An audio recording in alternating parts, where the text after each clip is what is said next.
రైతులు యూరియాను అధిక మోతాదులో వాడొద్దని ఏడీ శివనాయక్ పేర్కొన్నారు. మంగళవారం యూరియా వాడకంపై అవగాహన ర్యాలీ మండల కేంద్రమైన మనుబోలు సచివాలయం 1 నుండి వైఎస్ రాజశేఖర రెడ్డి విగ్రహం వరకు ర్యాలీ చేశారు. అనంతరం శివనాయక్ మీడియాతో మాట్లాడారు. అందరికీ నమస్కారం అండి. నా పేరు శివనాయక్, సహాయ వ్యవసాయ సంచాలకులు, పొదలకూరు. ఈరోజు మనుబోలులో రైతులకు ఈ యూరియా వినియోగంపై అవగాహన సదస్సును ఏర్పాటు చేయడం జరిగింది.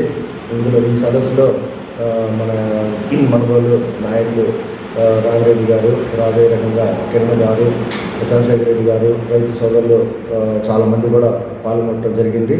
దీని యొక్క ముఖ్య ఉద్దేశం ఏంటంటే ఈ ప్రభుత్వ యొక్క ఆదేశాలు, అదేవిధంగా జిల్లా కలెక్టర్ గారు, అదేవిధంగా మా జిల్లా వ్యవసాయాధికారి ఆదేశాల ప్రకారము నిన్నటి నుంచి కూడా ప్రతి గ్రామంలో కూడా ఈ యూరియా వినియోగంపై అవగాహన సదస్సులు పెట్టమని చెప్పి ఆదేశాలు ఇచ్చున్నారు. అందులో భాగంగా ఈరోజు ఈ మనుబోలు గ్రామంలో ఈ యూరియా వినియోగంపై అవగాహన సదస్సు రైతులకు ఏర్పాటు చేయడం జరిగింది. రైతు సోదరులకు ముఖ్యంగా మేము తెలియపరిచింది ఏంటంటే ఈ కార్యక్రమంలో యూరియా వాడకాన్ని తగ్గించి నేల ఆరోగ్యం పెంచమని చెప్పి చెప్పడం జరిగింది. యూరియాని తగ్గించి యూరియా ప్లేస్లో పచ్చిరొట్ట ఎరువులు కానీ, అదేవిధంగా PMDS కిట్స్ కానీ వేసుకొని భూమి యొక్క భూమి యొక్క సారవంతాన్ని పెంచమని చెప్పి చెప్పడం కూడా జరిగింది.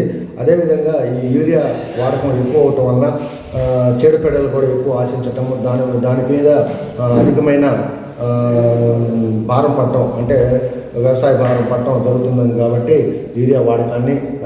యూరియాని వాడమని చెప్తున్నాం, కానీ అధిక మోతాదులో వాడకుండా దానికి ఎంత మోతాదులో కావాలో అంత మోతాదులో యూరియా వాడకాన్ని తగ్గించమని చెప్పి అదేవిధంగా ఈ ప్రకృతి వ్యవసాయం కింద ఈ PMDS కిట్స్ సాగు చేయటం కానీ, పచ్చిరొట్ట ఎరువులు సాగు చేయటం ఎక్కువ శాతంలో సాగు చేయమని చెప్పి కూడా రైతులకు సూచించడం జరిగింది.